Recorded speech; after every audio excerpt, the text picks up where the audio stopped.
Hello everyone, welcome to Bengal cop Akash YouTube channel. আমি তোমাদের আকাশ sir. তো আমার একটি ভিডিও কমেন্ট করেছিল যে আপকামিং ডাব্লিউপি পিআরবি ভ্যাকান্সি কবে নাগাদ এবং কী কী বেরোতে পারে। তো তোমাদের ডাব্লিউপি কনস্টেবল বেরোবে, কেপি কনস্টেবল বেরোবে, তার সাথে আবগারি কনস্টেবলও বেরোবে। তো কবে নাগাদ বেরোতে পারে এটা আমি বলবো। এটা বলার আগে আমার এই চ্যানেলে আমি GK foundation course Arjun series চালু করেছি, যাতে স্ট্যাটিক জিকে এবং ইতিহাসের ক্লাস শুরু হয়ে গেছে।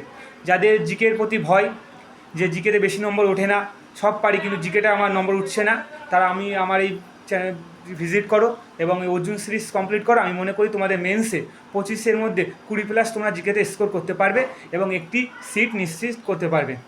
তো অর্জুন সিরিজের লিঙ্ক আমি ডিসক্রিপশানে দিয়ে দেবো। তাছাড়া আমার চ্যানেলে প্লেলিস্ট তৈরি করে দেওয়া সম্পূর্ণভাবে আলাদা আলাদা চ্যাপ্টার অনুযায়ী। তোমরা ভিজিট করো, ভিডিওটি দেখো, ভালো লাগে কিনা আগে দেখো, তারপর সাবস্ক্রাইব করো এবং শেয়ার করো। তো ডাব্লিউপি ভ্যাকান্সি, ডাব্লিউপি কনস্টেবল বেরোবে, 12,000+ বেরোবে এবছর। কবে নাগাদ বেরোতে পারে? এটি আমাদের যে বর্তমান যে ভ্যাকান্সি 2024 সালে, এটা কমপ্লিট হওয়ার পরেই বেরোবে, তার আগে বেরোনোর সম্ভাবনা খুবই কম। তো এটা আগস্ট মাস নাগাদ বেরোতে পারে। এবং কেপি কনস্টেবল 3,000 মতো বেরোবে, আবার সেটা সেপ্টেম্বর মাস নাগাদ বেরোতে পারে। এবং আবগারি এবছরের শেষে নাগাদ বেরোতে পারে, নভেম্বর-ডিসেম্বর নাগাদ। তো ইনফরমেশান যদি ভালো লাগে তাহলে শেয়ার করো এবং আমার চ্যানেলটি ভিজিট করে অর্জুন সিরিজ কমপ্লিট করো। জিকের প্রতি আর ভয় থাকবে না। তোমরা ভিডিওগুলো দেখলে বুঝতে পারবে কেমন কোয়ালিটির ভিডিও আমি প্রোভাইড করছি। তো এই বলে রাখলাম আজকে। ধন্যবাদ ভিডিও দেখার জন্য সকলকে।